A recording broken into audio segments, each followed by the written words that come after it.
So I'm going to talk a little bit about the benefits of design engineers using assertions. We often think of assertions as a verification construct, and it is, and that verification engineers are the ones who primarily write assertions. But there are benefits for designers writing assertions as well. One I want to present comes from two perspectives. One is doing a lot of training classes on SystemVerilog for design, SystemVerilog for verification, and on assertions to both audiences, designers and verifiers. But also, I have had the opportunity to do consulting projects involving assertions.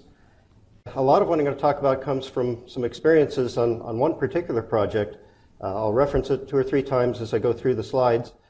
Essentially, it was a project that was completed early. That never happens, but it did in this case. The company had about 3 weeks of time to fill in, and so they decided, let's go back and try adding assertions to all the code. And this was a fully verified chip that they were ready to tape out, but had to wait until they caught up with the rest of the schedule and things.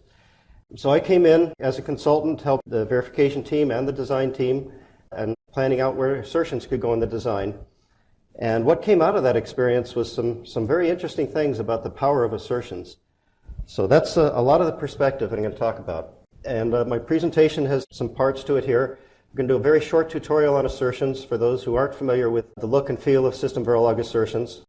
So we'll go through those slides quickly here and then focus on the kinds of assertions that engineers at least should consider writing and where they might want to place those assertions.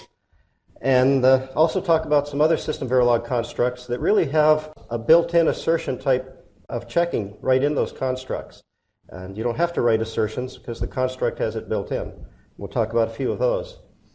And then talk about my observation, at least, on the general support for SystemVerilog assertions in both simulators and synthesis compilers.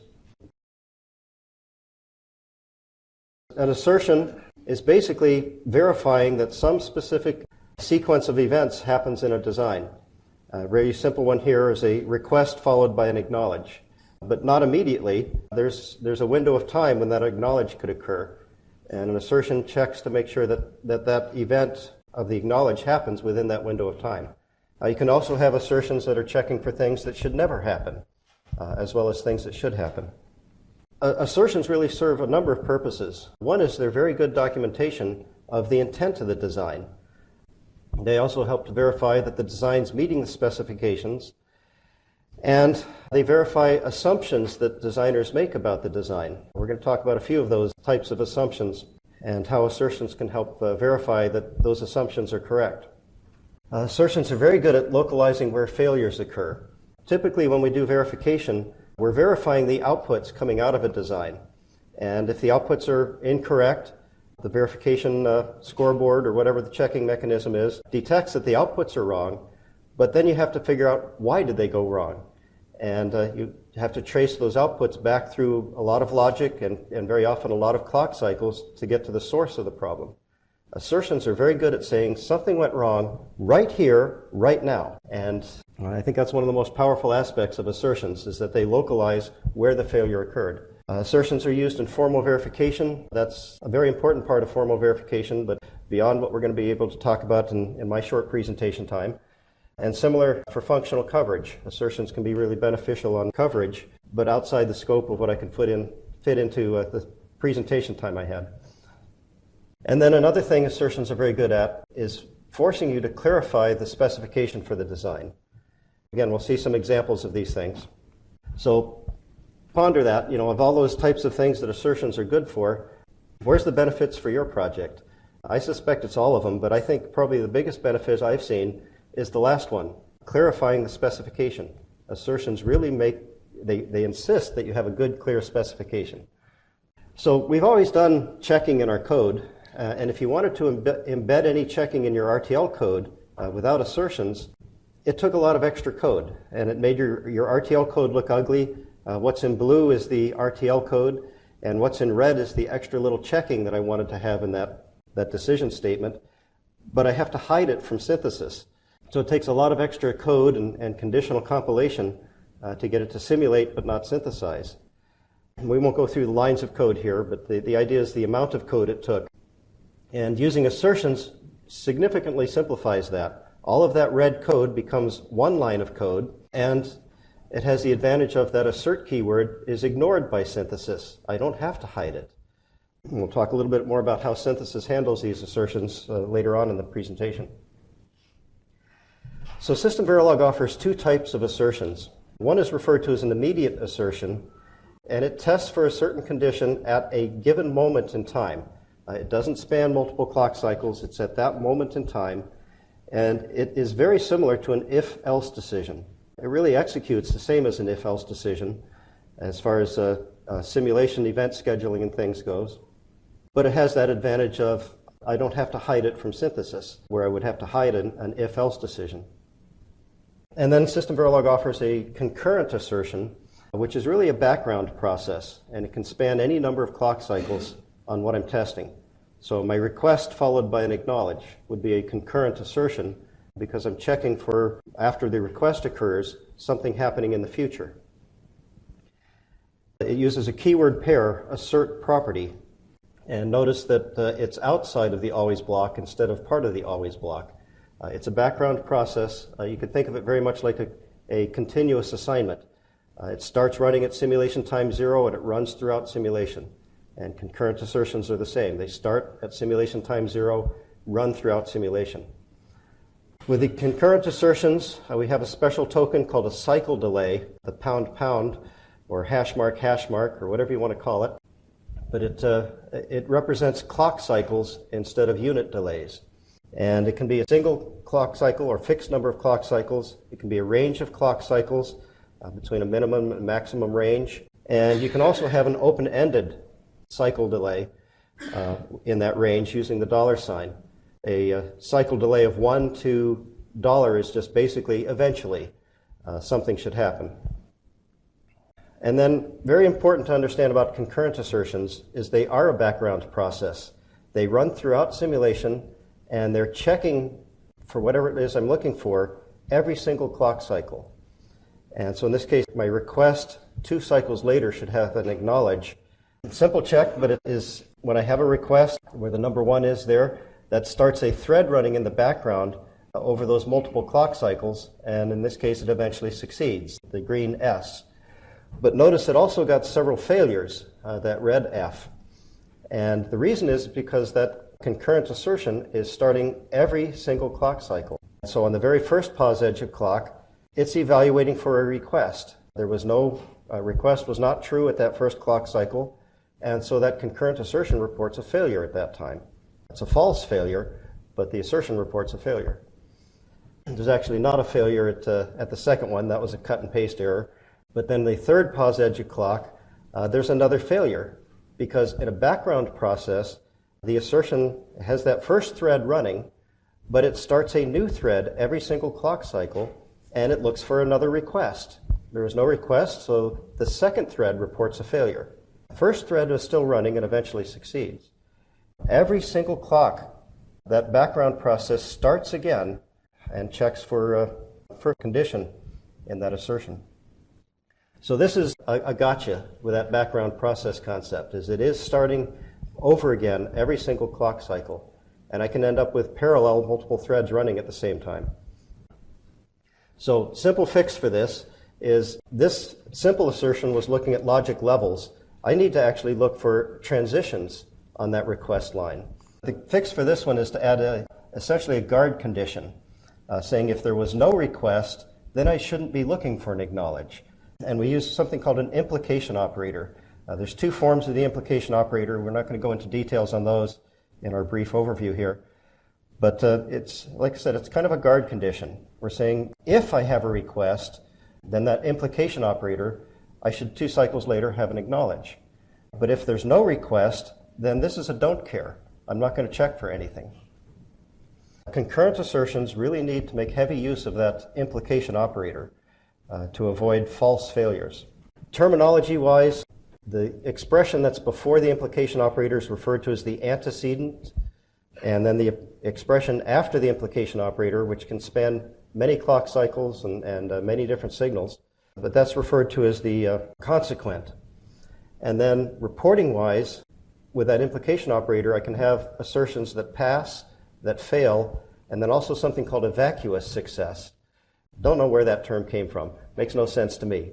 But it's the don't care. I didn't have a request, so I don't care. It wasn't a pass, it wasn't a fail. It's reported as a vacuous success. And then assertions can be coded to look at logic levels, but that can also be a gotcha. Our simple assertion here, if I have a request on that implication operator, then 2 cycles later I should have an acknowledge. So in our example, on that second pause edge of clock, we have a request, and that assertion passes. 2 cycles later, I have an acknowledge. But should it have passed? Notice that the acknowledge essentially was tied up or pulled high, and so the acknowledge occurred before there was a request. This is where we come into assertions make you clarify your design specification. Was that legal in my design or not? Was it okay to pull up this particular acknowledge signal? Or did I need to actually be looking for transitions on acknowledge? Go back and look at your specs. Time and time you're going to find where the spec doesn't make it clear. Is that okay to have that acknowledge tied high, or is it not okay? To write the assertion, you've got to know. If it was okay to pull up the acknowledge, then this was a good assertion. But if I needed to actually have a transition on acknowledge after the request, this assertion doesn't catch that. So that's where, instead of looking at logic levels, we want to look at logic transitions. And there's a special set of functions for that, $rows and $fel in particular, that look for transitions. But very key about this is these concurrent assertions are cycle-based. They're sampling values on a clock edge. And so $rows is saying, was the last sampled value compared to the current sampled value, was there a rising change? It doesn't know what goes on between those clock cycles, what was on the previous sample point and the current sample point. Now I can code this where a rising transition on request implies that 2 cycles later I should have a rising transition on the acknowledge, somewhere within that clock cycle of 2 cycles later. And again, both of these assertions could be good assertions. It depends on what your design requires. And you have to really clarify the design spec as to know which way to write that assertion. I mentioned the experience I had with this one company of going back and adding in assertions on a fully verified project. And several times, as we started writing the assertions, questions would come up, well, is this legal in the design or not legal? And most of the time, once they clarified the specification and looked at the supposedly working design, they said, yep, the design matches what we intended to have. But there were 3 critical places where, after clarifying the specification, they said, oops, design isn't doing that. And again, this was a fully verified design, but the assertions brought out 3 major bugs just because they had to clarify the spec. I really think that's one of the biggest advantages of writing assertions. And a big advantage for the design engineers to write some of the assertions. It makes the designers think about the spec. Very briefly, the concurrent assertion, what goes between the parentheses, can span many different clock cycles. Quite often, what we describe between that open and closed parentheses of the assert property, similar sequences of events, but with different signals, need to be described in many different places. I can have a request followed by an acknowledge, some other situation that's almost the exact same description, but different signals. We can put what's in the parentheses into a reusable coding block called a property block. And didn't show it in this example, but the property block can be coded to be very reusable, so the signal names can be passed in at the time that I instantiate that property block. And then the property block itself can be divided down into something called sequence blocks, referred to as named sequences. And it allows me to write very reusable descriptions of what goes on in my design and reuse those sequence blocks or those property blocks in multiple assertions. And it is perfectly fine on a simple sequence of events to just put everything right in the parentheses. So pros and cons. We talked briefly about immediate assertions and then the concurrent assertions, and they do different things. They both have advantages, they both have disadvantages. Immediate assertions, one of their advantages, they're typically very simple. They're easy to write and very quick and easy to add to the code. They're also very close to the code they're checking. They're a programming statement. They go right in that always block. So they're right there with the code you want to check. They can look for things between clock cycles. So if I'm looking for glitches within a clock cycle or things, immediate assertions do a good job of that. And they document your code. It's right there in line with your always procedure, and it's documenting what you're looking for in that always procedure. Disadvantage is you can't use binding with assertions, and we haven't talked about binding yet. Couldn't find a good way to not have a cart before a horse in some places here.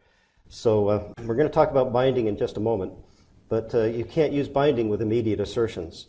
You can't easily disable immediate assertions. If you want to turn off that assertion during reset or low power modes, there's tricks you can play, but it's not so simple with immediate assertions.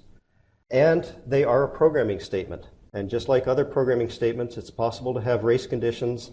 If you misuse them or place them in the wrong place in your code, you have to be very careful with the use of immediate assertions to avoid race conditions, just like any other programming statement. Concurrent assertions run as a background task. So once you've defined the assertion, you never have to think about it. It just runs, just like continuous assignments. They just run once you've defined them. They're cycle-based. So any glitches that go on between clocks get ignored by concurrent assertions. You can use binding, which we'll talk about in a moment, and they're useful in both simulation and formal verification. They typically are a little more difficult to write. There's more involved in defining that property that goes into a concurrent assertion, and they can end up being far away from the code that they're checking. So they're not quite as self-documenting as to what's going on in your code because of that not being right next to the code. And they can't detect glitches within a clock cycle because they're cycle-based. A quick example here of the glitches here. I might have an opcode that's coming into some part of my design and doing some kind of assertion on those opcodes, but I want to detect, is there an operation that doesn't stay stable for a full clock cycle, at least be there for one positive edge of clock. So here we have the exclusive OR operation changes to a rotate left operation before the next pause edge clock, and a glitch on that opcode. And if that glitch is important and I want to detect it, I need an immediate assertion to do that. On the other hand, if that opcode's going into a register, it might be that that glitch doesn't matter. It's never going to show up in what gets stored in the register, and I don't care. I just want to know what's there on the clock edge. And in that case, I might want to say, I don't want to detect that glitch. I want to know what's on the clock edge. That's a good place for a concurrent assertion. They're cycle-based. They do their sampling on clock edges. So both are useful. It's a question of what do you need to verify in your design. And this is where you're the engineer. You get paid to know which one to use and in which place. Binding is another very useful part of concurrent assertions. Binding allows you to, instead of embedding all that checking right into your RTL code, it can be written outside of the RTL code in a separate module, and then that separate module gets bound in to your RTL code. We're not going to go through all the syntax on this, on binding, but essentially my assertions module, instead of a normal module instantiation, it's a special type of bind instantiation, and it allows that assertions module to see the internal signals of the design modules without going through module ports. And it allows verification engineers to add assertions to a design without touching the design files themselves. It also allows updating the assertions without touching the design files. Touching the design files could trigger various scripts that you have that might rerun synthesis or do a new regression test because the timestamp changed on a file, when all you really changed was an assertion that was not the RTL code itself. So there's multiple advantages to binding. And it also, you can use binding for lots of other things, not just assertions, but you can bind in coverage, you can bind in certain functionality that you don't want embedded in your RTL code. Lots of good uses of binding. But for assertions, only concurrent assertions can be bound in. You cannot bind in immediate assertions. So once again, pros and cons. With binding, you don't need to touch your RTL files. You're not going to accidentally mess up timestamps on those RTL codes just because you changed an assertion or added an assertion. Your assertion is now not next to the code it's checking. It's in a separate file. And if you've got design engineers adding in assertions, they basically have to have two files open and jump back and forth between those files for the designers to add in an assertion. And again, you can't use immediate assertions. Embedding the assertions in the RTL code keeps that assertion close to the code, adds that self-documenting aspect of assertions. You can use both concurrent and immediate assertions. When you get an assertion error, it's pointing to the right here. The assertion message itself is right in the file that has the error. Again, it means if you changed an assertion, you're changing the timestamp of that RTL file. And that could trigger other things that you didn't want to have happen. Once again, you're the engineer. You've got to weigh those pros and cons and decide what's best in your situation. My recommendation, I've seen this at companies and it's very practical, is that designers really should be adding assertions to the RTL code. And we're going to look at several examples of what designers might want to add to their RTL code. And those assertions should be embedded in the RTL code. The timestamp issue should not be an issue because the designer should be adding those assertions at the same time that they're writing the RTL code. It's not an afterthought. It's at the same time that the RTL code is written. Verification engineers should use binding. Again, has the advantages that we showed about the binding mechanism. And the verification engineers are really looking for different things than the designers are looking for with those assertions. This is a recommendation, but you're the engineer. You have to decide against the pros and cons of immediate and concurrent assertions and binding and embedding and decide what's the best thing for your project. Guidelines are not always appropriate for every project. So assertions the designer should write. First off, your RTL model, as you write the code, you really do make a lot of assumptions about your code. You're assuming that input ports get connected up, that critical control signals have known values. They're not an X or a Z type of value. Our state machines, we're assuming, go through the correct state sequences. You know, if it's a 1 hot, I'm not going to get 2 bits set at the same time. My RTL code is assuming that it's 1 hot. The values are within certain ranges. Parameters get redefined to good values.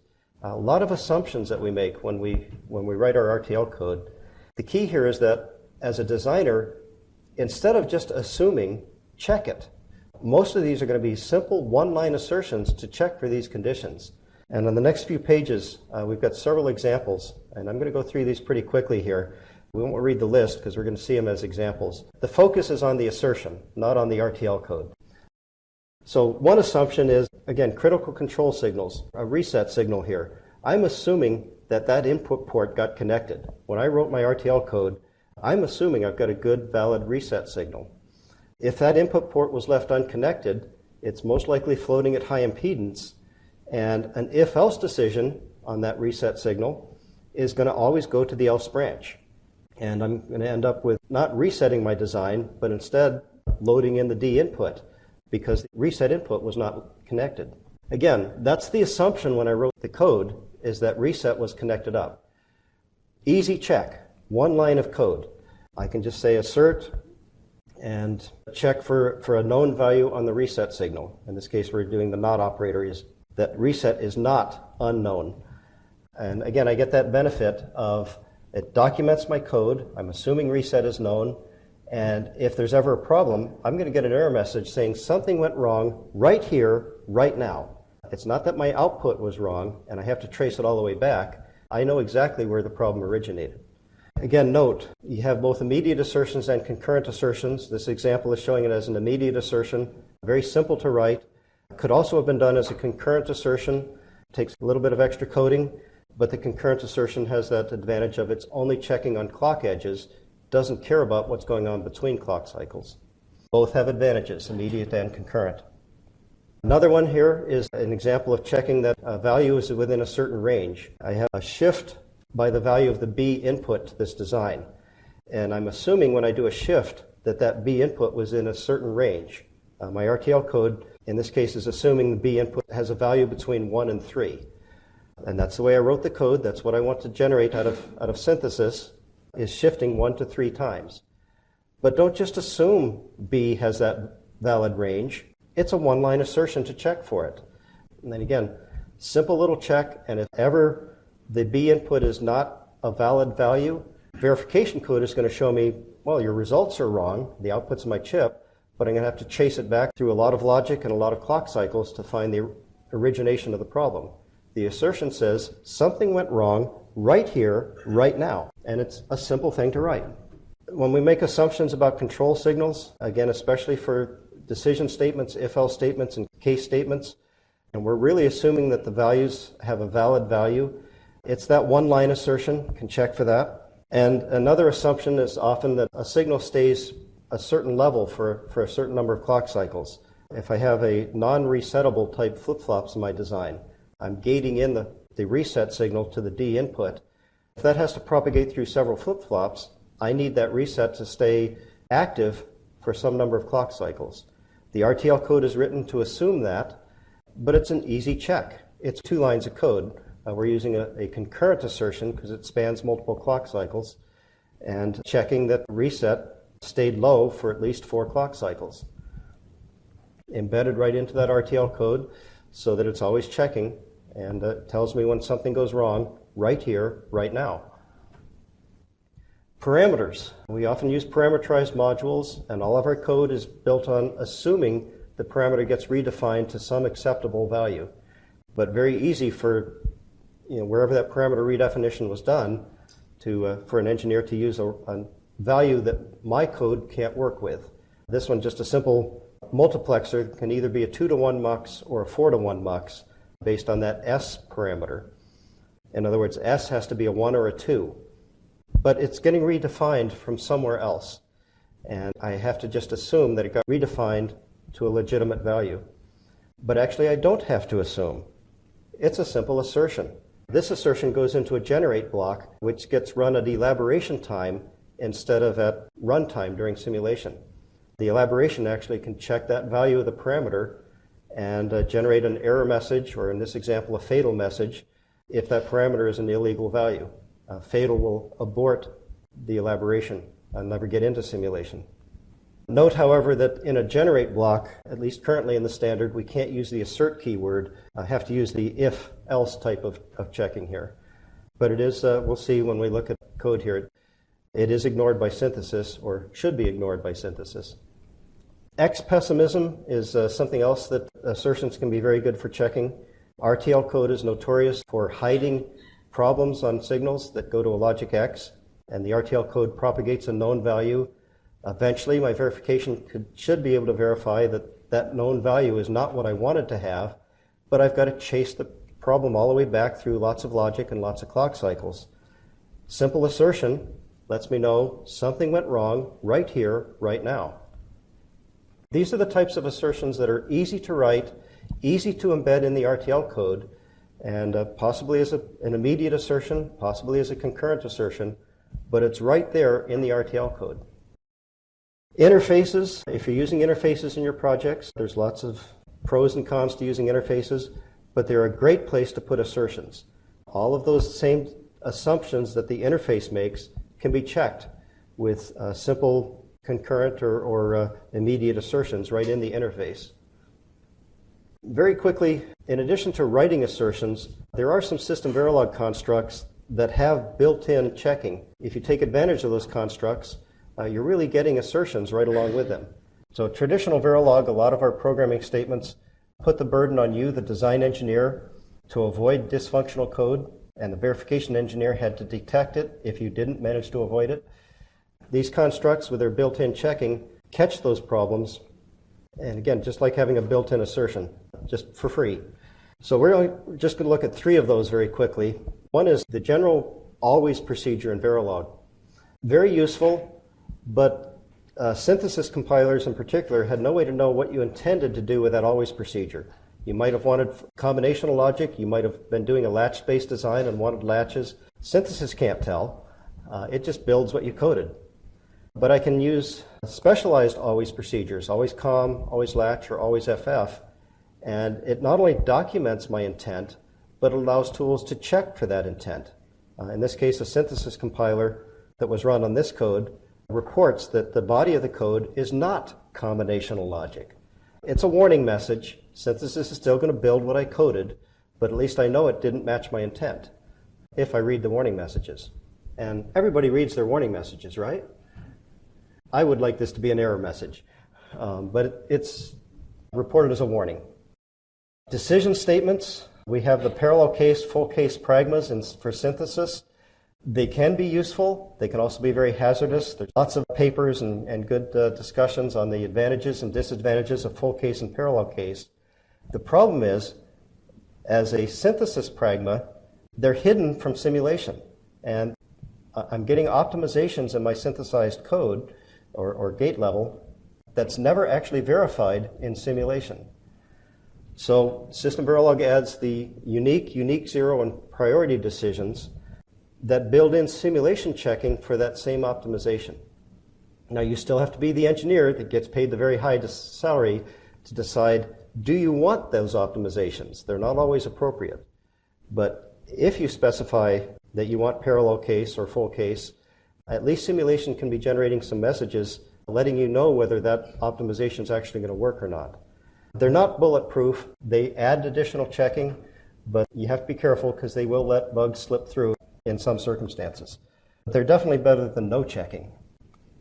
Traditional Verilog, especially in state machine coding, we often use parameters to encode our state values.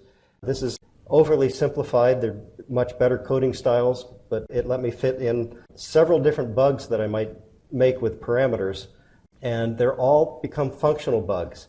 My verification code has to detect them on the outputs that something's wrong and trace it back to what caused the problem.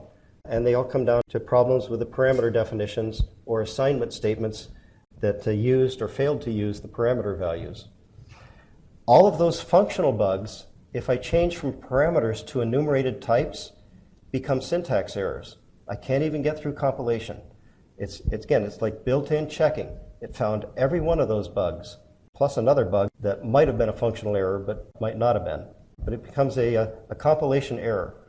Built-in checking with these enumerated types. So very quickly, really just to wrap up, is how well are these assertions supported in simulation and in synthesis?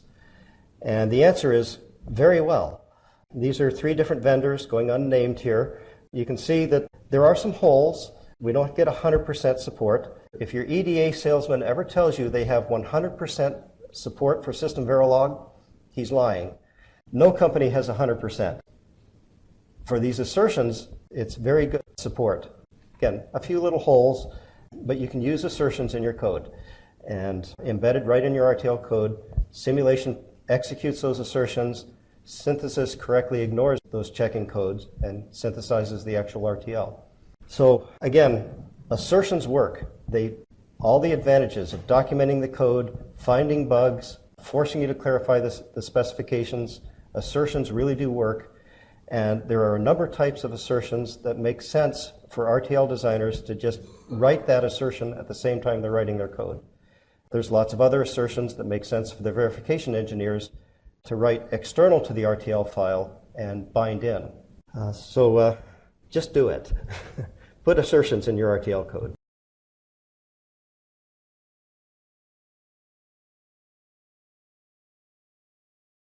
Hello, I am Junette, and I'm a methodology engineer at PMC. So I'm in the CAD group, and I've been in the industry for 8 years now, and I'm here today to share my experience of how PMC migrated to SystemVerilog.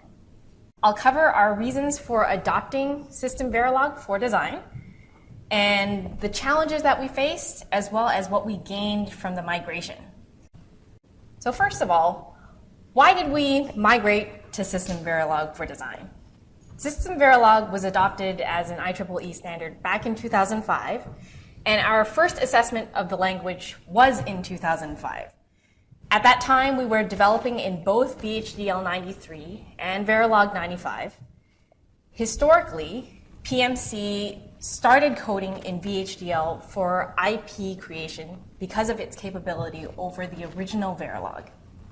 But there were issues with VHDL. Delta delay issues were a pain, and as we started to focus on low power, we found that low power simulation was not well supported for VHDL. Our tool set was primarily with one EDA vendor, and when we tried to push for fixes, we found that the updates for VHDL were generally lower in priority. Verilog seemingly had the upper hand. Especially for new technologies or areas of interest like low power, Verilog support seemed to be prioritize higher than VHDL. So we wanted to align with that industry momentum on Verilog, instead of wasting resources trying to push vendors for updates in VHDL. Also, I mentioned that we coded in Verilog as well, Verilog 95, which meant that we were dealing with language incompatibilities between VHDL and Verilog. When simulating, we ran into binding issues. We had to write shells and wrappers. We spent a lot of time and resources debugging these mixed language problems. And as we dealt with these headaches, we considered how much easier would it be if we just had one language for design. So SystemVerilog takes this a step further because it can also be a verification language. So we would then be able to be even more efficient and have one language for both design and verification.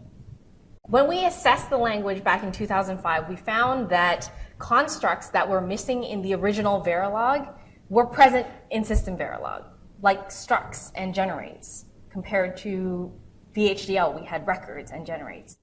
We saw new constructs in SystemVerilog, like interfaces, that looked very powerful for reuse methodology. User-defined enumerations, as Stu said, would encourage good practices and readability, as well as that built-in error checking, and as well as those new blocks that Stu mentioned, always-com and always-ff, also have the error checking and prevent coding mistakes. So after our initial assessment, we estimated that migrating to SystemVerilog could boost productivity up to 20%. That was in 2005. The standard was just released and we were interested, but we knew that tool support was nowhere near ready. So we waited until 2010. By 2010, we had garnered enough interest in the company that a project was slated for design in SystemVerilog. Tool support was a bit more mature by then, but we knew that it was still limited. It's still limited now. So we established a SystemVerilog working group to develop coding guidelines, evaluating tool support for every construct and capability in the language to make sure to avoid anything that would cause us grief. This meant we discouraged the use of interfaces and limited ports at layout regions to just one-dimensional vectors. We also partnered with a training company to develop customized training complementing our conservative approach to help ease that transition to SystemVerilog. All that upfront effort, developing the coding guidelines, evaluating the tool support, sticking to supported constructs, that was key to our success in migrating to SystemVerilog. So by 2011, we were ready for that first project and company-wide deployment. So I mentioned the conservative approach. That proved to be invaluable. Being early adopters of the language, we knew there would be challenges with the migration, even if we were really conservative. So I'm going to cover some of the bumps we hit along the way. With a lot of legacy IP, I mentioned we had coded in VHDL 93 and Verilog 95. Switching to a new language was not necessarily a challenge everyone was comfortable with. Everyone's still not completely comfortable with SystemVerilog for design.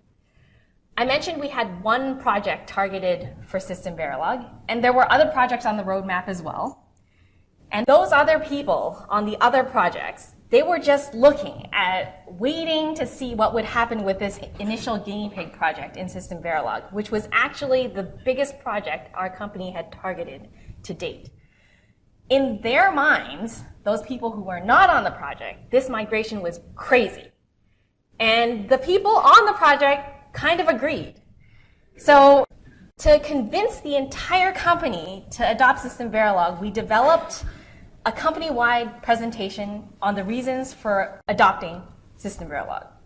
We advertised the coding guidelines and custom training we had worked on, and we also developed online modules for people who couldn't attend the training in person. But the biggest motivation for people to adopt a SystemVerilog was the migration of reuse components. At PMC, the CAD team is responsible for maintaining highly reusable components like synchronizers and bus shims, FIFO controllers, things like that. Everybody uses these for every chip. So by migrating these to SystemVerilog and advertising that any future enhancements would only be in SystemVerilog, it encouraged everyone to upgrade to the SV version. So for people who were on that guinea pig project targeted for 2011, many of those people were primarily VHDL coders. When the decision was made to tackle a SystemVerilog project, we suddenly had a lot of engineers who required training, and fast. So this is where the custom coding guidelines and training paid off. The coding guidelines and training were mandatory for everybody on that project. And in addition to the training, we provided a lot of VHDL to SystemVerilog coding examples to show the proper coding style and make that transition easier. We also created a library of SystemVerilog code examples. And through the coding guidelines and everything else that we had developed, we pushed best practices and advertised which constructs were to be avoided and made sure every line of SystemVerilog met the standards that we set. So with consistency and well-defined rules, designers were able to learn the language pretty quickly. So in this code snippet, you can see parts of a shift register example. Parameters are used instead of magic numbers, so you see num elements is 8, num bits is 4, easy to understand, and you'll see that logic is the data type for that output port, data out. Logic abstracts the user from having to specify wire or reg, which was a confusion for Verilog. Instead of the regular always block, as Stu mentioned, we use the always FF. This tells and documents anybody reading this code that it's sequential logic. Also, begin and end labels are used for all the blocks, so you'll see SR logic there is used so that you can tell easily when one thing begins and it ends. And assignment patterns are used for initializing the array, data out. So previously, we would have to use a for loop to iterate through every single element in that array, initializing it to 0 here. But now, it's just one line, clean and concise. We had evaluated tool support while we were developing the coding guidelines. But even with that conservative approach of sticking to the basic SystemVerilog constructs, we still ran into a lot of tool support issues when we took SystemVerilog through the entire design flow. We realized that being early adopters meant we would have to work very closely with our vendors to flush out all the bugs, and there were a lot. We had issues with almost every single construct in the language. Importing packages was not supported in our simulation acceleration tool. Size casting with parameters and assignment patterns were missed in the linting tool. We had issues with enumerated types, packed structs and unions, unpacked structs and unions, and multidimensional arrays. You'll notice that we also couldn't get away from that mixed language usage because of all our legacy IP in VHDL. We had issues with instantiating VHDL in generate regions and how to pick the right implementation without those VHDL configuration files. There were so many issues that we filed with our vendor that we had to set up weekly powwows to make sure that none of those issues caused unexpected delays in our project schedule.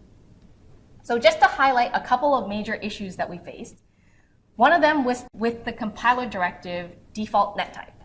So when you're declaring a SystemVerilog input port on the left, you'll see that you need a direction, input, data type, logic, and the port name, A and B here. The net type is not necessary unless you specify default net type none at the top of your file. You see that above the module declaration. Fortunately, this was part of our coding guidelines to mandate that this line be included in every file. But unfortunately, we made a mistake by coding all our files as shown on the left. You can see that the one on the right is actually specified correctly. It has the net type there, wire.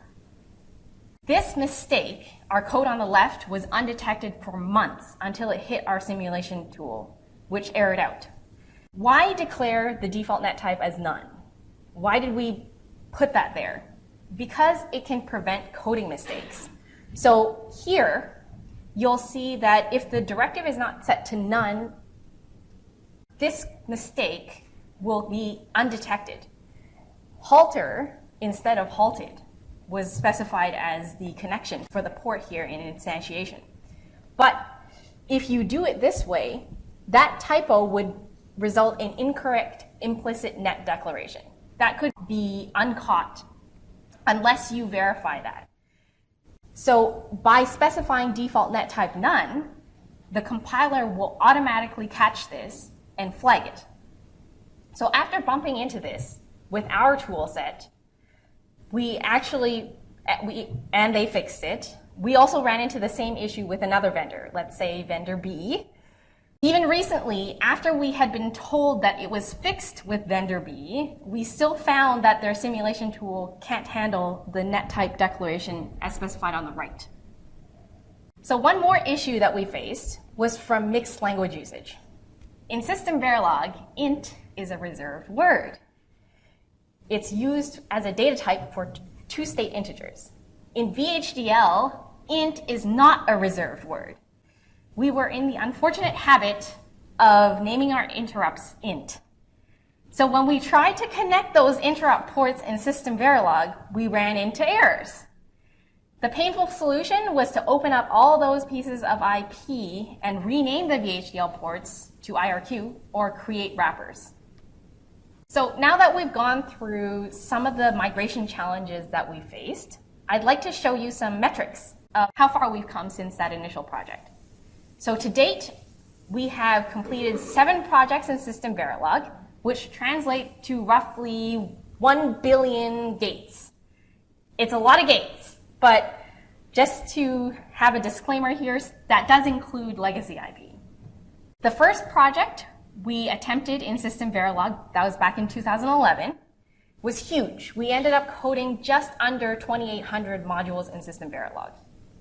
We faced a lot of challenges during the migration, which resulted in engineers filing more than 100 tickets for the CAD team to resolve related to SystemVerilog.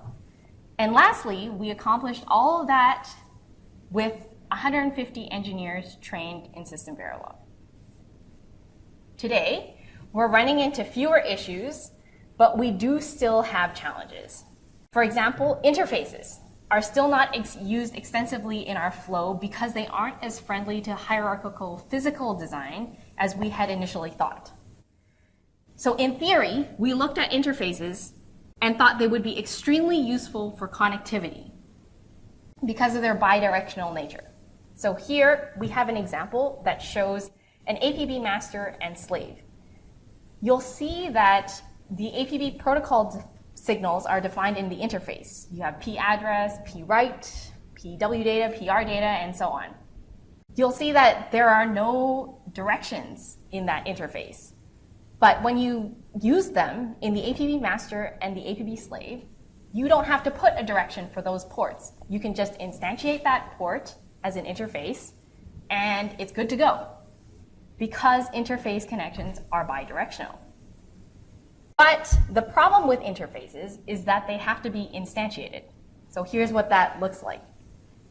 You'll see that you actually need a top level, a level above that, to instantiate the interface. So that first line under the module, you're instantiating that interface, and then, and only then, you can use that as your port connections for the master and the slave. So for us at PMC, in our IP-centric flow, where each piece of IP is delivered as a standalone block, interfaces break that flow. For layout blocks, the layout tool isn't able to handle interfaces, and netlists add to the problem because there would be no interface in the gate-level netlist, which means correlation would be lost. So all that being said, we were able to take advantage of structs as a workaround to help simplify connectivity. With structs, you lose the bidirectional advantage, so we created structs based on direction. So if we use that same APB example, now we have a package that defines our structs, and we have a struct for the APB control signals that are one direction, and APB response for the signals in the other direction. So then, when we create the master and slave modules, we can use those structs using the scope resolution operator, those two colons. We define the structs in a package. So in order to use those structs before the package is imported into the module, we have to have the scope resolution operator. Note that the direction must be provided now for the master and slave. So we've defined the response signals as input for the master and control as output for the master, and the slave, it's opposite. We're also struggling with low power simulations. We had a question on that earlier. But with an increased focus on low power, we've tried to use simulations to verify our designs. But contrary to what we had initially thought, we thought that VHDL was not well supported in low power and Verilog was. Turns out that moving to SystemVerilog was a step too far from Verilog. So here I've quoted some documentation from the tool manual on SystemVerilog support, which essentially relieves the vendor from supporting anything. We had issues with adding isolation when the DUT port is connected to a logic or an unpacked array in the test bench. So logic was not supported as a data type, and we had lots of logic ports. So we had to convert those logic ports to wire or reg, which completely negated the benefit of specifying logic in the first place. So we had to push the EDA vendor very hard to support that. And now the latest tool, the latest version of the tool does support the logic data type. But unpacked arrays, still not supported. We still have to split those up. So at the end of the day, I would still say the migration to SystemVerilog was extremely beneficial. That first project in 2011 that we attempted was a success, 209 million gates. There were no unexpected delays due to SystemVerilog, and we continue to use SystemVerilog for all new IP.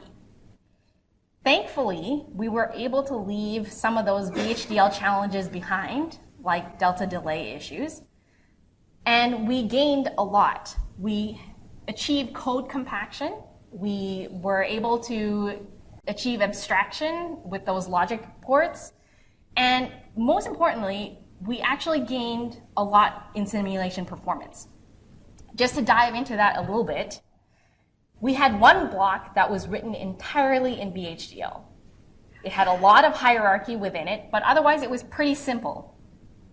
Now, when we simulated that one VHDL block in a larger subsystem, we noticed that it appeared very high in the simulation profiler, consuming about 10% of total simulation time, when it was still extremely small. So we decided to have a test. We converted that one VHDL block to SystemVerilog and then resimulated. Everything was the same between the two, other than VHDL and SystemVerilog. When we resimulated that whole subsystem, that VHDL block, the previously VHDL block, disappeared entirely from the profiler.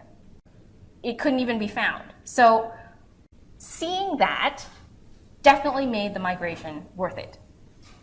So I believe that our SystemVerilog code base now is in a lot better shape than our legacy IP.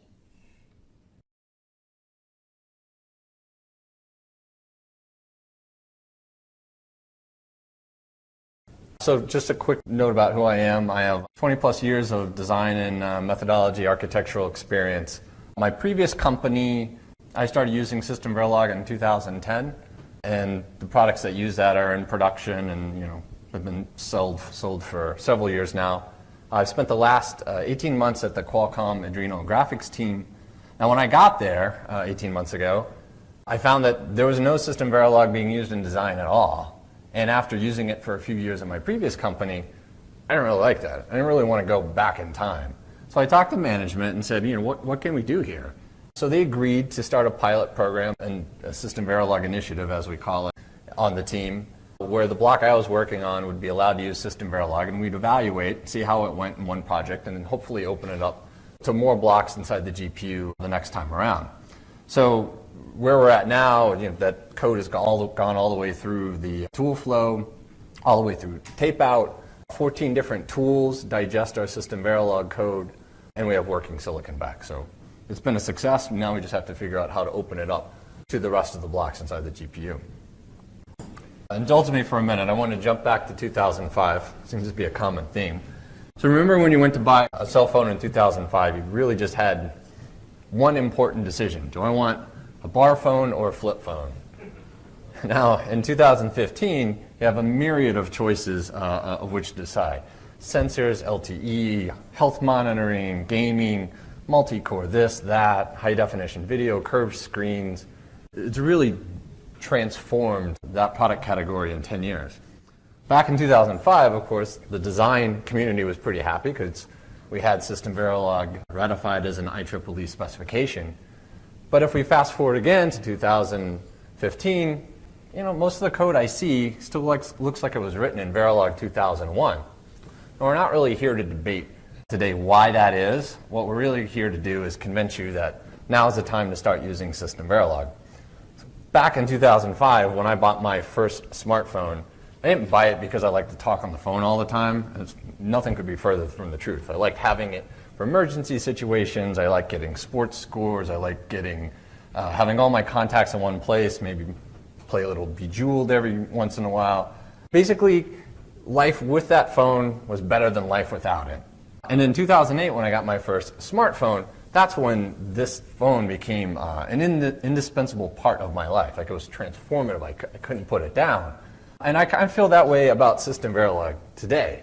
If you start using it in your design, you'll find that life's a little bit better with SystemVerilog in your design than without. And in a few years, hopefully, when you look back, you'll say, how did I ever live without it? This has become an essential part of how I design. So what we want to do today is remove all the excuses, for you to not use SystemVerilog in your design. And we'll try to give you a clear idea of what to expect throughout the entire process, from the deciding to adopt SystemVerilog all the way through tape out. And we'll give you a template for how to proceed. So this is a lot about the process, the decision-making process of diving into SystemVerilog. So the first thing you're going to do is communicate that you want to do this to your project leadership. My previous company, it was a small team. I could really pretty much do whatever I wanted, and I did. I started using SystemVerilog, and I wouldn't recommend doing it that way, right? You really want to communicate. This could backfire. You want to get it out there. But as soon as you get it out there, there are going to be questions. There's going to be people that have doubts. You're going to need a rock-solid argument for why you want to put SystemVerilog in your product. So, just a few quick bullet items. Yeah, higher productivity, better time to market, fewer bugs, flexible, future-proof coding. You've heard some other arguments in the slides. Use them all to your advantage. You're going to want to build consensus. You're going to find like-minded people that are progressive thinkers and get them on your side, and then use that strength in numbers to sway others. You need more than a majority here to make this fly. So let me go through some actual, we'll paraphrase conversations with management when trying to get this initiative off the ground. So you go into your manager's office and say, hey, I want to use SystemVerilog, and immediately, they go right to the bottom line. This jeopardize our product or jeopardize our revenue. You can say, hey, spec's been around for a decade, right? That's no lie. But they're going to ask, everyone's using it, right? Not exactly. All right, so, now's when the fun begins. Lots of meetings, lots of planning. So here's a real question that came up from our senior director. There had been an effort to do some high-level synthesis in the past, probably from C or System C. There was confusion about what SystemVerilog really is. They were thinking SystemVerilog must be high-level synthesis. This is bad. We've done this in the past. Let's not do this. So there's a lot of dispelling of myths that goes on in this process. So, from my standpoint, SystemVerilog is evolutionary, not revolutionary. And it's really the same level of abstraction that you have in Verilog. It's just a more efficient way of coding up hardware. It's really no different. Every flip-flop is right there in your RTL. All the logical constructs are right there. It's not some panacea high-level synthesis tool. When you think about those kind of high-level synthesis tools, you can imagine area blowing up and timing blowing up. That doesn't really happen in SystemVerilog. That's That's a myth. It works really just like Verilog has all along. But you have to be honest. I mean, we're engineers. We tend not to lie, generally. There will be hiccups along the way, and that's going to cause some consternation in management. So some things that you can do, and they've already been talked a little bit about today. What we did at Qualcomm is we put some restrictions on what we could use in the language. Then we also restricted just to the block that I was working on, me and a small team of people, rather than opening it up to everyone. That way we could really constrain what was being used, focus on and getting the mix of constructs just right. And we always had this promise in the background to project management. If we really got in trouble, we would just recode everything in Verilog, and that would really just be on my team to catch up at that point in time. Luckily, we never had to do that. So then the question comes, hey, all the tools support SystemVerilog. Well, yeah, they all say they do. And then a very real question comes up, because everyone wants to avoid risk. What happens if the chip comes back DOA and it's SystemVerilog's fault? I don't really consider that high probability. A lot of the things that SystemVerilog does mimics things that VHDL has done for a long time. So from a tool standpoint, the things that SystemVerilog is doing, very familiar to the tools. So there's really, in my mind, no risk. I'm tracking at this point in time, over the past 18 months, 58 tool issues. And only 2 of those have been functional issues. One happened to be in an emulation tool, so that had nothing to do with actual gates being created. And another one was in a code coverage tool. So a superfluous coverage bin was created, no harm, no foul. So that begs the question, if functional issues aren't the problem, where is the problem with SystemVerilog? The answer is it's all in the language parsing. The tools have an internal representation of your design, and once the design is in there, it's language agnostic. It can get to its output from there without fear of creating bad results. But the problem the tools have is getting these new constructs into that internal representation, and that all happens through the language parsing. So in my mind, that's the best way for the tools to fail, because parsing happens right up front, it happens immediately, and you get an error or warning or some kind of message right from the tool, right from the get-go. It's not something that happens down the line in your tool flow. So let's say you get management on board, your team's on board. Doesn't necessarily mean your team is conversant in SystemVerilog. So, resources to make and educate your team. I'd start right with the SystemVerilog specification. The 2012 version is the most recent version. It's to Sutherland's website, our first presenter today. Fantastic information on synthesizable SystemVerilog constructs. That's basically the template that I use to start my effort. Your synthesis tools SystemVerilog user's guide, great place to get an idea of what constructs you can use. And as far as syntax goes, if you're new to SystemVerilog, your DV team members have probably been using SystemVerilog for a long time.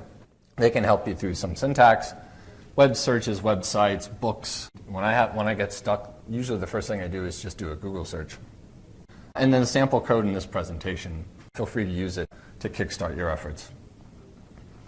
Arguably, the most important step in adopting SystemVerilog for design is defining your synthesizable subset. This is really where you can dial in your risk tolerance, right? You can make it complicated, you make it simple, you can choose whatever subset of the language you want to adopt. And I think it's important to understand your design team when you're making these decisions. If you have a bunch of rock star experienced designers who are really good with the tools, go ahead and bite off more. And if you have less experienced people who kind of shy away from the tools, keep your subset pretty simple. I mean, this is where you can dial it in. So be smart about this. This, in many ways, determines what your success or failure rate is going to be here. And for now, stick to the 2005 constructs. And we've had 2005, 2009, 2012 versions of the specification. But it's really those constructs that appeared in the 2005, that initial version, that you should stick to. That's where the tools have the most support. Anything beyond that, you're taking some risk. And again, use your synthesis tools documentation. I guess we should make the point that we talk about synthesizable SystemVerilog, but it's not just the synthesis tool we're talking about here. We're talking about every tool in your flow, between simulation, linting, power, DFT, formal verification, CDC, all these tools matter, not just the synthesis tool. So finding that subset that works with all the tools, that's the challenge.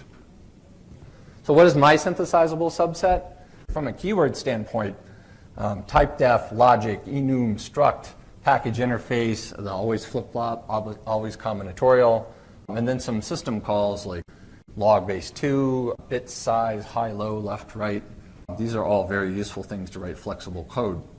And from a non-keyword standpoint, we have operator enhancements like plus plus and minus minus, packed arrays, arrays as ports, literal enhancements like tick 1 and tick 0, casting, wildcard, and implicitly named ports, sets, and streaming operators. All of these were things that we used in our project these past 18 months. So I often get asked, could you narrow this down to like 2 or 3 simple things that are just, rock solid, dead simple, that will never break with the tools? And I always hesitate to do that because I can always find a way to break a tool, because it's not just one tool, there's lots of tools, right? And I don't control their quality at all. But if I had to pick, right, I would say go ahead and use logic. Throw away wires and regs, use logic, that's great. Enumerations, you could go right into all of your state machines and rip out your local param definitions and put in enums instead. Your register address defines and put in enums. It's really zero risk there, and the benefits are pretty clear. If you want to get into scripting, these are kind of not huge bang for the buck things, but you could actually go in and script using wildcard or implicitly named ports. You could script all your always blocks to be changed to always flip-flops or always combinatorial. I mentioned that because it doesn't really take any human interaction to convert that code over, just a script. But I don't look at this as a static set of constructs. Every project, I hope to expand this set of constructs. Next time around, what I'd really like to do is start using unions. I really would love to start using parameterized interfaces. To me, that starts to get into something that looks a lot like C++ standard templates. And that's something I think would really impact productivity. Now you have this synthesizable subset. Where do you want to put the code? I'm making an assumption here that we all work at pretty established companies these days. There aren't as many startups around, so you're probably working with a legacy code base. And each generation, you're going to add a little bit of new code to extend it to whatever the next generation product needs. So I would say for all your new code, all your new features, code those up in SystemVerilog. No reason not to. For all the legacy code, if it isn't broken, there's no reason to change it, except perhaps where your new SystemVerilog features interact with your legacy code. That's a reasonable reason to change some of that legacy code over to SystemVerilog code. And anywhere you think SystemVerilog will help improve the maintainability of that code long term, I think that makes sense to change it over. So just to put some numbers behind this, at the end of this project, about 25% of the code base for my block was brand new SystemVerilog code. Another 25% was legacy Verilog code that had been converted to SystemVerilog, and about 50% was still the original legacy Verilog code. So we're kind of taking it and I won't say baby steps, but we're really applying SystemVerilog where it makes sense. I would fully expect in 18 months when we finish the next project that number of legacy Verilog code would probably be down to like 20%, 10%, something in that range. So slowly phasing it out over time. Another great place to use and apply SystemVerilog is anywhere that you're sharing code with DV, or any opportunity you have to share code with DV, especially if that code can be automatically generated from your specification, whether it be register addresses, register bit field structs, top-level interfaces, top-level type defs. If you can share that code, to me, people frown upon sharing code between DV and design, but when it's auto-generated from the spec, there's really no conflict of interest. So that's another great place to use SystemVerilog. So here's an interesting little thought problem here. Would you rather have Verilog and good coders behind it, or SystemVerilog and bad coders behind it? To me, good coding always trumps the language choice. I'd much rather have good coders. This is sort of a plea from me. If you're going to adopt SystemVerilog, write good code.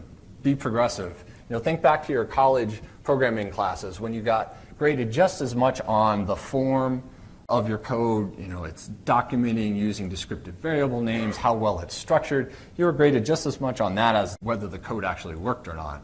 This really applies to SystemVerilog. If you really want to extract the power out of the language, you need to organize and use things like type defs, abstracting data types wherever you can, putting those into packages so that you can use them all over your design, putting in naming conventions.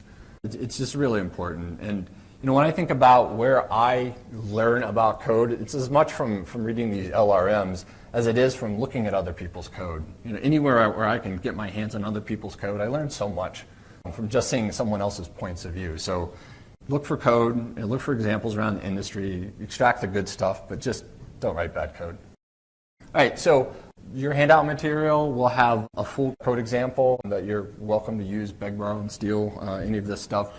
But I wanted to extract some of that to show some examples of SystemVerilog code in the design and where I think it makes a big difference. So on my little name tag here, I really want a banner that says "World's Worst Typist," because from my standpoint, when I see anything in the language that allows me to eliminate typing, that's a good thing for me. So in this example, we're going to go over a little bit of that. What I have is an APB example. So I have a host that's coming into this module through a SystemVerilog interface. I'm instantiating an interface that's going to be the wires that connect it up to my APB bridge. I have the bridge itself, and then I have 3 slave modules that will contain some registers. So let's just focus on the APB host interface. So this is this one line that's highlighted here. If I look at what that would look like in Verilog, I have to call out all of those ports by hand. And to me, that's a lot of typing. So right away, I win there. Then I have to instantiate the wires that connect all this stuff up. And again, it's a big win for SystemVerilog as far as the typing standpoint. Now here it gets a little more interesting. I'm instantiating my APB bridge, and what you'll instantly notice is that, hey, what are you connecting that slave up to? This is the dot name ports, the implicit naming name ports that will try to connect that port name automatically to a declaration at the instantiating level. So that's a little bit of typing saved, but when you look at the APB bridge in Verilog, well, it's just obvious, right? There's so much typing saved. And the same thing for the slave modules. You'll notice here that I'm using the wildcard operator to connect some ports. This is something that I instantly jumped on when I started coding in SystemVerilog. I just ripped out ports left and right and started using the wildcard to connect them. And then I had to go back in and debug some designs, and I was trying to trace signals through the hierarchy in Emacs. I couldn't find them because they're wildcarded. They just disappeared. So I backed off. I said that's not, that's helpful in reducing typing, but it's not really helpful when it comes to debug. But there are a few signals that are kind of, I wouldn't say global, but they're used everywhere, like your clocks and reset. That might be a place to use wildcarding. But again, you look at the Verilog, big win in typing. Take all the Verilog, put it together, compare it to the SystemVerilog. Wow, that's a big difference. This is demonstrable. This is something you can go to project management and say, here's an example, and look how much the code shrank. That's person time that isn't being spent typing. That's person time that's being spent developing instead. Not everything is rosy with SystemVerilog. I certainly have my pet peeves. So let's take this example from my APB bridge module. What I'm trying to do here is take all the slave responses and assign it to the master response. So I'm basically just taking the slave responses and ORing them down.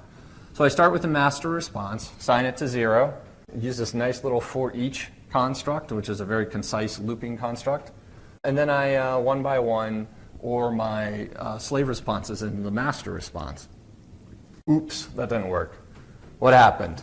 Well, I have this love-hate relationship with interfaces, and I think you've kind of heard that already today. An array of interface cannot be indexed by an integer variable. It has to be indexed by either a constant or a genvar. So that didn't work. And it turns out that this for each loop has very poor tool support in general. Not just one tool, but multiple tools. Couldn't digest that. It's okay. In SystemVerilog, there's multiple ways of doing things. So let's try to recode it. So what I'll do now is I'll create an unpacked array of response structures. And I'll use a generate loop with a genvar to walk through the slaves one by one. And you'll notice here that Once again, the generate keyword is gone. I saved some typing. It's no longer required in SystemVerilog. And then, because I used a unpacked array of structs, I can use this really cool .or method that will automatically or reduce all of those down into one response. Now, the gains in coding from Verilog, they're not significant here, but that's only because I have 3 slaves. If I had 100, the Verilog would get really large, and this nice flexible code would just scale with that design. Oops, but once again, stymied by poor tool support. This .or thing, which is clearly synthesizable, is not supported. And then yet another tool wouldn't support doing this with an assign statement. It did it with an always combinatorial block, but it wouldn't do it with an assign. And these are just examples of the types of things that you'll pull your hair out if you want to get aggressive in coding with SystemVerilog for the design. These things you think, since they've been there since 2005, would be supported, but they're just not. So I mentioned enums are one of my favorite simple things to use right off the bat, and this kind of follows Stu's example a little bit. So if I had a state machine where I enumerated red, green, and blue, and I gave them RGB values, if I did the same thing in Verilog, the code really wouldn't look any different, but in SystemVerilog, that enum binds those constants together, where in Verilog, they're written in the same statement line, but they're not bound together in any real way. They're completely independent. Not that that's a big deal, but that doesn't allow me to do things like what you see in the next line with the .next enumerated method. In SystemVerilog, I can just say, give me the next color. Whereas in Verilog, I'd have to create a case statement and fully enumerate what those states are. So, once again, it's not a huge win, but if you have a larger enumeration, it could certainly be a bigger win. And then the best things about enums is that when I pull them up in my waveforms, they're automatically labeled for me. I'm not seeing FF0000, I'm seeing red, green, and blue. Now, I know a lot of people have written scripts over the years to extract these types of things from your design and then go to your waveform tool and create the right RC files to make it all work, make it all happen. But anytime you write a script like that, what you're basically saying is, my language is deficient in some way. Now we've fixed it, so I guess it's time to use it. On to tools. Tools are where the rubber meets the road.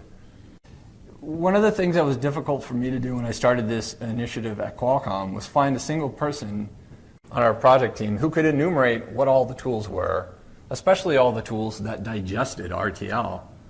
No one person could do this. So I kind of had to fumble around and sort of learn by doing. But I think it's really important to, when you start this effort, go out and try to figure out what all the tools are that are going to be digesting your RTL.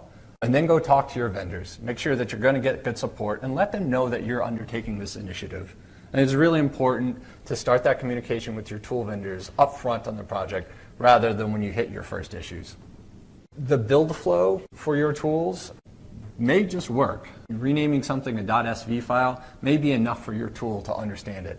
But other tools might need switches. You might need a .sv switch or a .sv 2009 or 2012 switch.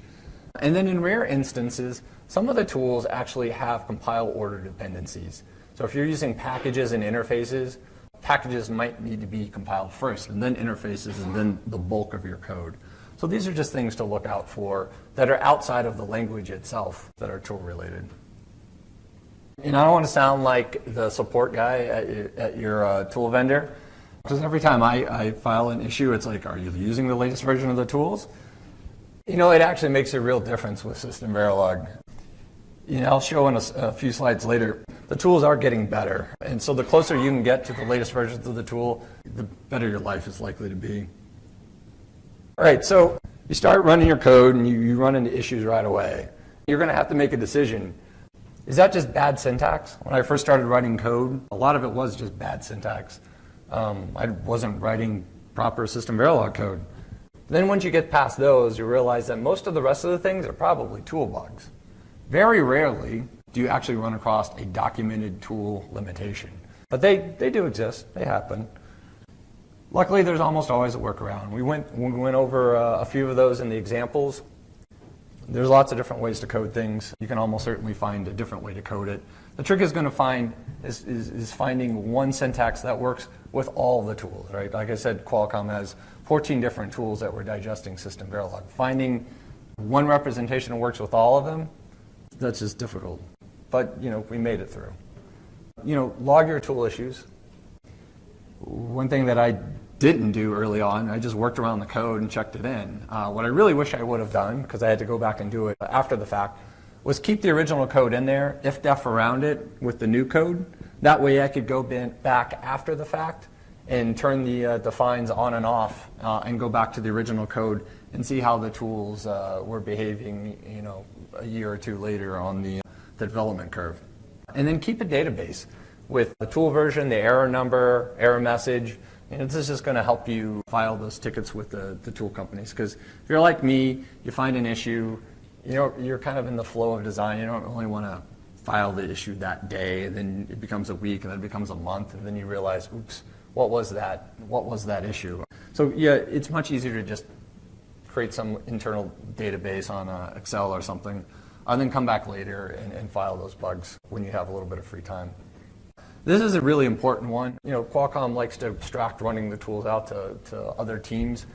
But it's important, I think, if you're doing one of these SystemVerilog initiatives, to have the ability to run the tools at the block level and be able to run it personally before you deliver the code. This helps you find issues earlier, helps you deliver better quality code. You're not going to be getting in the way of your integration team's milestones if you do this. And if something does slip through the cracks, it allows you to iterate on it much faster. And then, of course, work with the tool vendors to solve these problems. Junette was doing some good work showing how she's worked with them over the years. We're certainly getting into that now at Qualcomm. The more people, the larger the community developing in SystemVerilog, the faster this is going to ramp up. Just don't expect timely bug fixes, right? If you file a ticket, it may be 9 months, a year before the thing is fixed.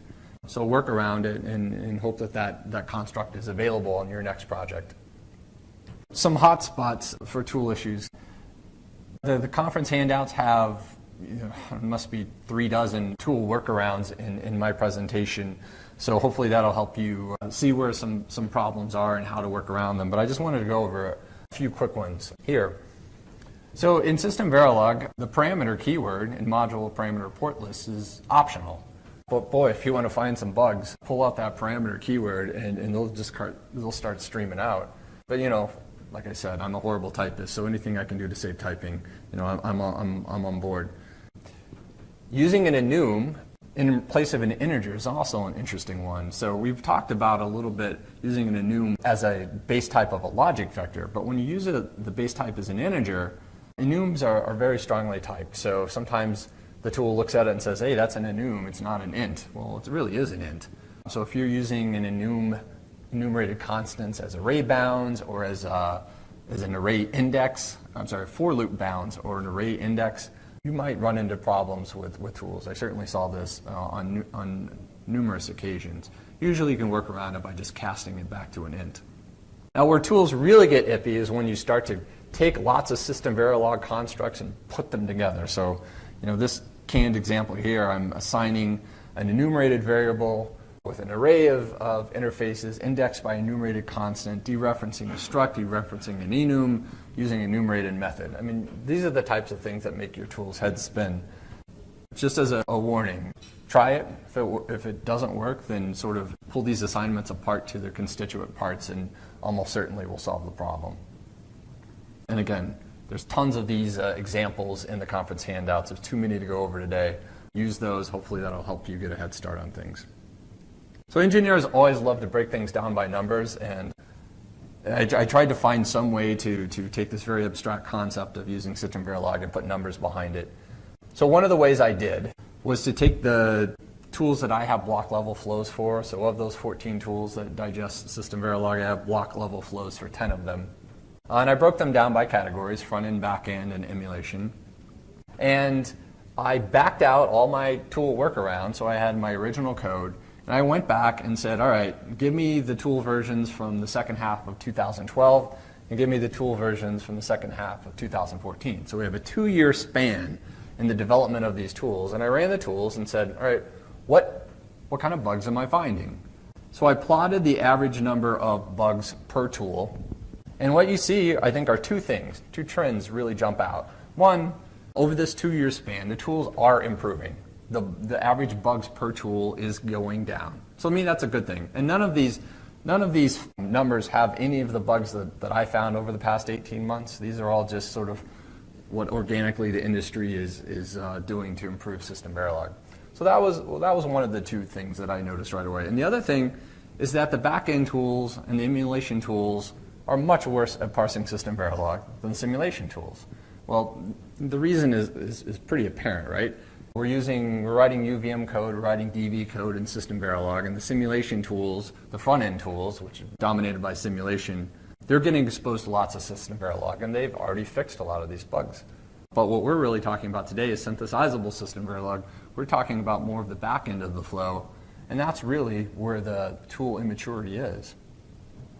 Another interesting way to look at some of the numbers I extracted from this experiment is to look at a particular construct that failed in one tool and ask the question, if it failed in one tool, does it fail in a second tool, or a third tool, or a fourth tool? So of the 18 outstanding tool issues that I was tracking at that time, or sort of my hot button items that I was tracking at that time, 12 of them, or 2/3 of these, only occurred in one tool. So that's, I think, is an interesting thing to track. When you go file tickets with your vendors, they're going to say, well, how important is this? Why should I fix this? I have tons and tons and tons of bugs to fix. Why should I fix your bug?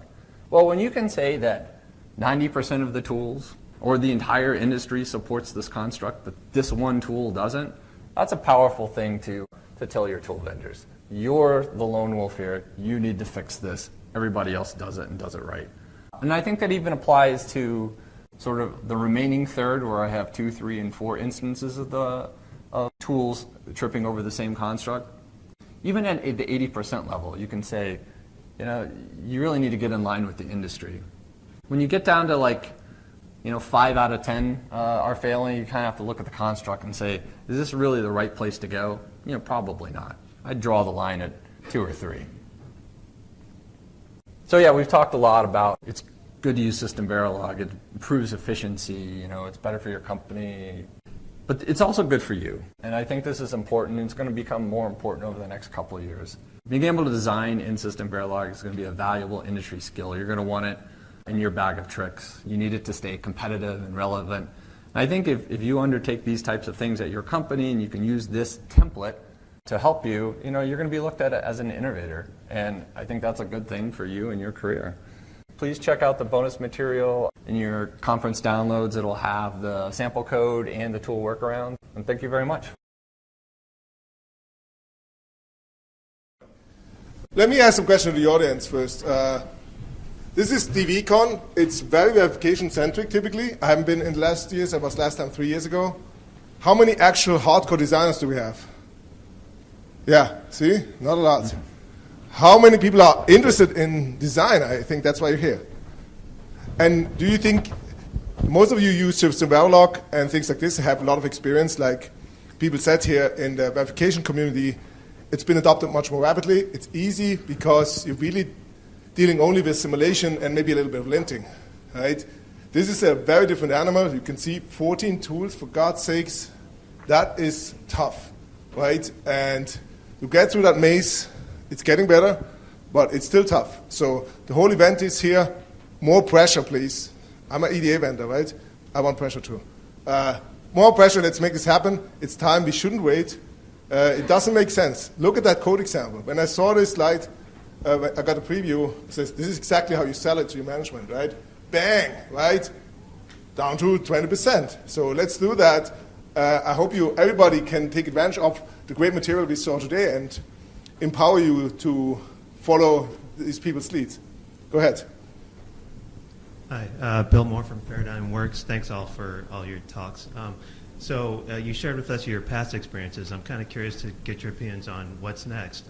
I kind of chuckle because one phrase that was not used today was object-oriented.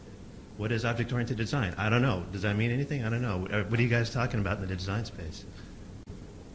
From my standpoint, I look at parameterized interfaces as something that starts to approach something object-oriented. I mean, if you look at an interface the way C++ looks at a class, where I've embedded member variables, I can put functions into that interface, I can put assertions into that interface, and I can abstract the data type that that interface carries, kind of in the same way a template would in C++. To me, parameterized interfaces is like the next thing that I'm excited about, but I'm pretty worried that the tools aren't going to have great support for them. Or perhaps they will. I'm just going to have to jump through some hoops. And we were talking about this a little bit in the break, in that a parameterized interface is kind of like an empty shell. The hierarchical level that uses it doesn't understand what that payload might be. It gets parameterized at a level above it and instantiated. So for anyone who's developing IP, you don't get that context. And I can just see that being very problematic. I love the standard template library in C++, and I really wish that there was something like that in SystemVerilog, because I think you can really unlock a lot of code reuse and efficiencies that way. So I think to a large extent, the object-oriented constructs are in the language. It's the software tools, and especially synthesis, that needs to grow a new level of abstraction in their support. RTL level synthesis is not enough for large designs, and the language could do much more than the synthesis tools support. But those things are synthesizable. You're talking about, you could have a synthesizable class if you wanted to, right? They can do it with System C. Why can't they do it with SystemVerilog? Right. They know how to do it. They just haven't done it. Yep, I would agree. There is the class construct in SystemVerilog, and I would actually say that in terms of design, the support in the tools is very poor. But because verification has been kind of pushing SystemVerilog for so long with UVM, the support is much better for object-oriented coding in general. But yeah, in terms of design, we haven't even bothered to approach it yet, just because we know the tool support is not there. So is it time for UDM then? I guess so. Hi, I'm Dave Rich, Mentor Graphics, and also on the IEEE SystemVerilog committee. This question is not for Stu, anybody but Stu. So this is sort of a follow-on to the previous question. And I think Mike mentioned, you need to use the latest version of the tool, I think, or was it Junette? I don't remember. Okay. So there's been the 2005, 2009, 2012 standard, and I hear a lot of complaints about, the lack of consistent support, but we also have the standard that's been moving. So now SystemVerilog committee's thinking about coming up with another version of the standard. What's important there is, do we need more things to be fixed in the language, or do we need just the vendors to get on the same page with what's there already? I mean, I don't have any grief with the LRM, right? The LRM can keep moving. To me, it's independent of the tools, right? I think the tools just need to catch up. I would tend to agree, because the tools are already still playing catch up with 2005, the original version. I don't think releasing a new version of the LRM is going to add too much to that anyway. It's not going to change. But there is one issue that I just ran into. So in terms of being able to use SystemVerilog effectively as a verification language, we use a lot of tasks, a lot of functions in the test benches just to make things easier. And I just recommend, there are two different ways you can pass anything to a function or a task. You can pass by value, or you can pass by reference. And I noticed that in one example, I was trying to pass part of a vector into a task, but you can't do that in SystemVerilog, because the pass by reference argument has to be the whole variable or nothing at all.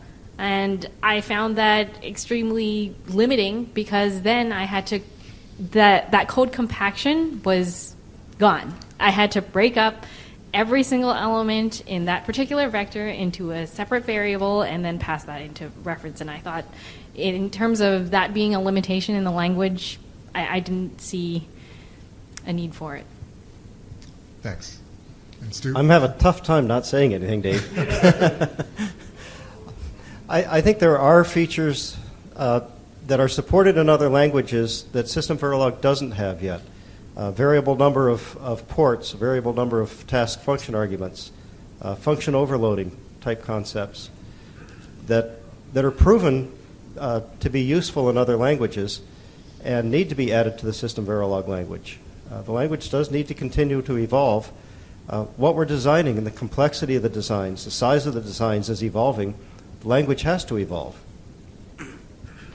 Thanks. There's, I guess I'd make one more point that, tool vendors are driven by revenue, right? And there's a reason why they're not spending as much resources in fixing these things as some of the design community that's adopted the language would like, and that's just because they're not tying it to revenue. I think there's a real opportunity for a tool vendor company as the design community, really gets on board and starts to adopt this en masse in the next few years. For one of the tool vendors to say, look, we support a dramatically better subset of Verilog for design than anybody else, use our tool. And I think when the revenue numbers can show that, then you'll see it speed up a little bit. Thank you. Hi, I'm Aname from Juniper Networks. So I want to share an experience and also get a feedback on something. So we have a pilot project going on right now where the engineers are trying to make a wrapper for a memory where the wrapper has a functional view and of array of memories and a ECC view or protection view and a BIST view. And they are actually using parameterized interfaces. And I could see what you went through. The engineer sits next to me and he's like, every other day he's pulling his hairs because he ran into some other tool issue where you cannot probe the parameters which are coded in the interface from outside, simple things like that. So one thing I've seen that this is, and I want to get your view on, is for me it's not only Verilog versus SystemVerilog.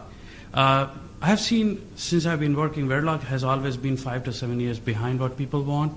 So there has always been, at least the places I work, some sort of a Perl or something embedded in there, and custom tools which are different from company to company. You cannot, with their own limitations. They are good for some things.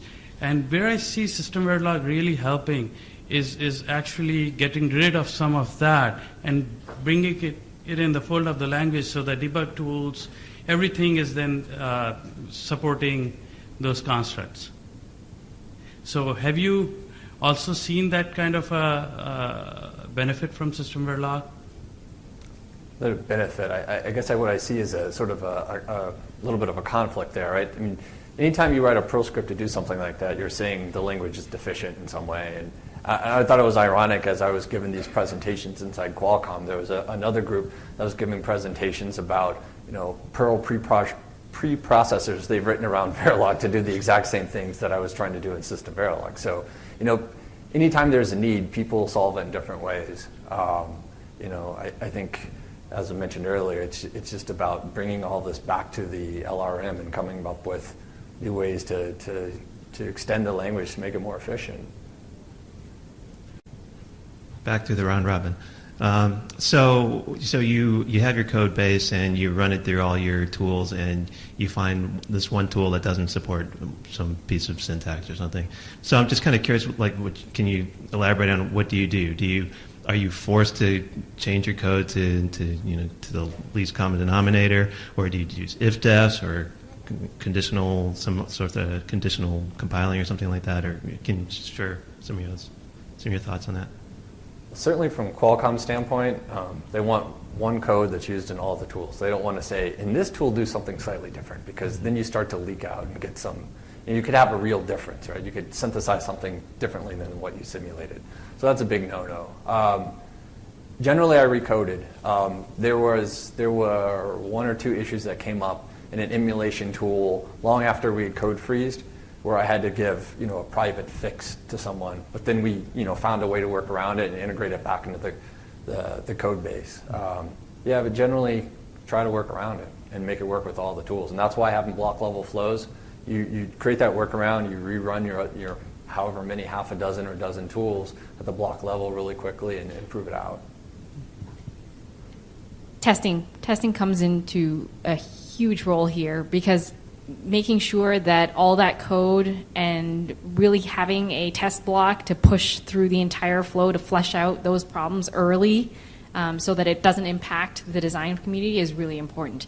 And even with that, we did find, as Mike said, problems with the emulation tool, and especially with third-party vendors with our IP trying to push through their flow.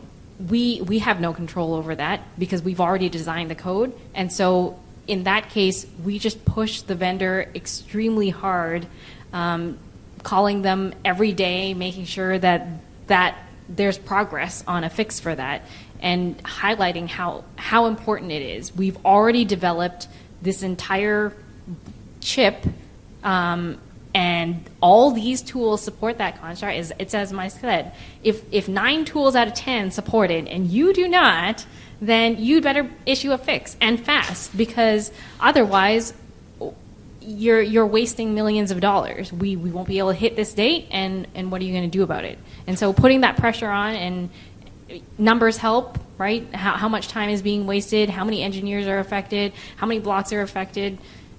It all helps to push that vendor, and having multiple different code bases is not the solution. So making sure to push for the support is really important. Junette, in your presentation, you used an awful lot of default net type none, and I know why you're using it. It's largely added for those who've come from a VHDL background who like to declare everything. I'm not one of those people. When it comes to declarations, you can actually introduce as many errors as you find. And plus, one of the things about VHDL and the default net type none is that university professors tell me this, that when the compiler says you forgot to declare this, unfortunately, most engineers, now experienced VHDL designers know this, but most engineers just say, oh, okay, I'll declare it. And they fixed nothing. Now, so here comes the question. Instead of default net type none, would you be interested in, if someone like Dave Rich were willing to accept this as an enhancement to the language, connectivity checking? It would have to be a command line option instead, and it happens in some lint tools, because the problem with default net type none is you can declare both ends and they can never be connected. But with connectivity checking, it could tell you have drivers with no receivers, you have receivers with no drivers, you have leftover signals in there that aren't being driven or anything. Connectivity checking would fix all of those default net type none problems, and it's a lot harder to defeat. Would that be of interest to you, connectivity checking? Connectivity checking would definitely be useful, and we already have connectivity checking tools already. Through linting tools, right? Through linting. But not everyone has a linting tool. Yes. But would the connectivity checks catch anything that was within the module? Not necessarily in connection in an instantiation. Yes, that's the whole idea, that every signal has a driver, every signal has a receiver, and therefore you don't have two named signals that someone has declared, but they don't. This one has a driver, this one has a receiver, but they're not touching, and so you haven't fixed anything. So connectivity checking of interest, anybody? Yes. Sounds like a good idea. Yeah. Two hardcore hardware designers in here. Yes. Thank you. Yes. So, Cliff, are you saying this would be a tool feature or something that needs to be enhanced in the language? It needs to be in the language, but it has to be a command line option because it would break backward compatibility potentially. So it has to be something that people could turn on.